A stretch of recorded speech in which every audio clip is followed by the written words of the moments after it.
करना चाहिए। कई जगह लिखा हुआ है कि रात में खा सकते हैं। कौन कहता है? कहां लिखा हुआ है कि आलू नहीं खाना चाहिए? कौन से ग्रंथ में लिखा हुआ है? ग्रंथों में लिखा है आलू खाना चाहिए। इतना ही नहीं, मांस और मदिरा का सेवन भी ग्रंथों के द्वारा सम्मत है। ऐसा मिथ्या दोष जब हम सक्रीड स्क्रिप्ट पर लगा देते हैं, जब हम गुरुजनों की और तीर्थंकरों की वाणी पर ऐसा दोषारोपण कर देते हैं कि उन्होंने तो इन सब चीजों को वैलिड माना है, तब मानिएगा कि ये हमारी अपनी दृष्टि को विकृत करता है, हमारे आत्मविश्वास को धीरे धीरे घटाता है। आज व्यक्ति को अपने पर ही विश्वास नहीं है। क्यों? क्योंकि जिन पर हमें विश्वास करना था उन पर ही हमारा विश्वास नहीं है, तो अपने ऊपर विश्वास कैसे जागृत हो? हमने तो अपनी विषय कषायों के पोषण के लिए उन सब चीजों में भी तब्दीली कर दी और अपने मन मुताबिक उन चीजों में वे चीजें शामिल कर दी। ऐसे श्रुत का आवरणवाद ये मेरी दृष्टि को विकृत करता है। बहुत सावधान रहने की आवश्यकता है। मेन स्क्रिप्ट में मिक्सअप करना, अपनी दृष्टि के अनुरूप अपने राग द्वेष से प्रेरित होकर के, वो हमारी ही दृष्टि को विकृत करेगा और कुछ नहीं होगा। दूसरे का तो बिगाड़ होगा ही, अपना खुद का भी बिगाड़ होगा। इसलिए कभी भी ऐसा प्ररूपण नहीं करना। एकांतवाद दूषित समस्त विषयादिक पोषक अप्रशस्त, रागादि कुमतिन कृत श्रुताभ्यास, सो है कुबोध बहुदैन त्रास।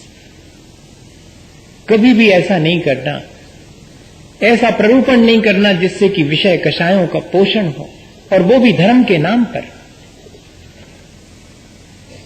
बहुत सावधानी की, जिससे वैराग हो, जिससे कि संसार से पार होने का रास्ता मिले, वो ही कहना।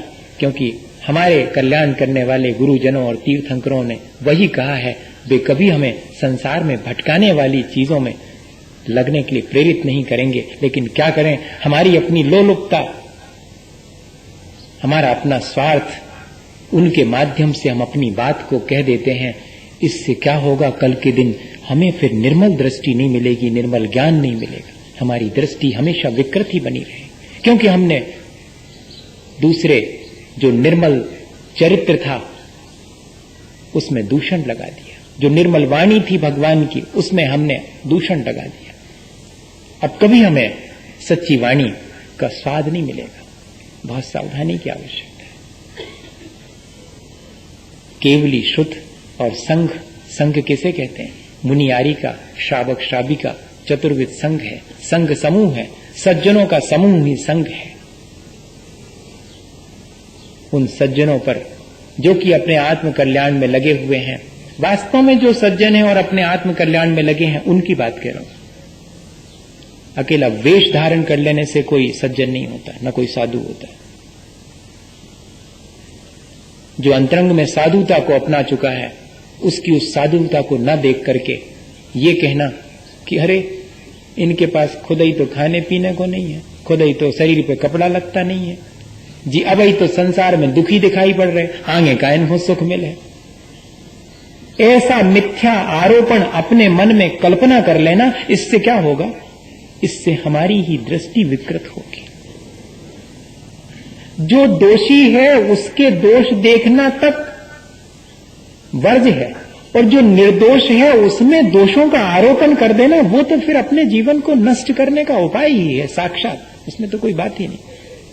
वो जो दोषी है वो तो अपने दोषों से स्वयं नष्ट हो रहा है, लेकिन हम जो निर्दोष है उसमें दोषों की कल्पना करके अपने पतन का उपाय स्वयं कर लेते हैं। बहुत सावधान रहना चाहिए।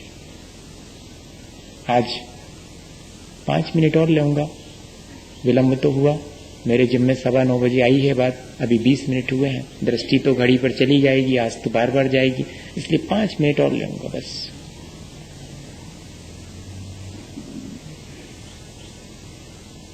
तो केवली श्रुत और संघ, इन तीनों में दोष कैसे लगा देते हैं हम, और कैसे अपनी दृष्टि को विकृत कर लेते हैं। और फिर संघ के बाद धर्म और देव, ये दो और बचे। धर्म कौन सी चीज है? धर्म के मायने है अहिंसा, धर्म के मायने है वीतरागता।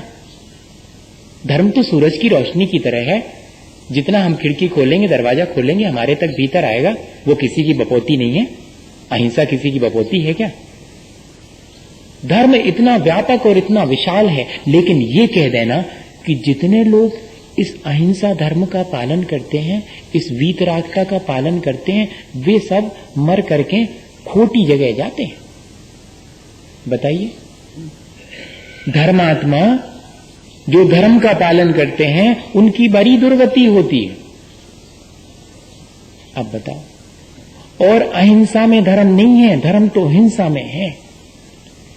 ऐसा मान लेना, हिंसा को ही धर्म मान लेना और अहिंसा धर्म से विमुख हो जाना, या कि अहिंसा धर्म का पालन करने वालों को ये कहना कि वे खोटी गति में जाएंगे, असुर होएंगे, ये क्या है? ये हमारी अपनी, अगर हमारी श्रद्धा नहीं जम पा रही है तो ध्यान रखना हमने ऐसा ही उपद्रव किया होगा अपने जीवन में। आज भले ही हम अच्छे हैं,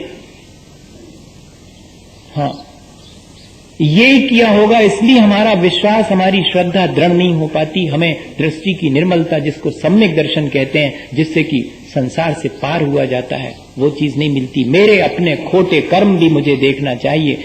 आज अगर वर्तमान में जो हम कहते हैं कि हमारा सेल्फ कॉन्फिडेंस जरा लूज हो जाता है, जरा आत्मविश्वास बताने की कोई, बढ़ाने की कोई प्रक्रिया तो बताओ। किताबें निकल रही हैं, मिलियंस ऑफ मिलियन किताबें बिक रही हैं इस बात के लिए कि आप अपने फेथ को, आप अपने पॉजिटिव एटीट्यूड को कैसे मेंटेन करें, अपने नजरियों को कैसे बदलें और अपना आत्मविश्वास कैसे बढ़ाएं। क्योंकि सक्सेस के लिए तो पहले नंबर जरूरी है कि आपको आत्मविश्वास होना चाहिए।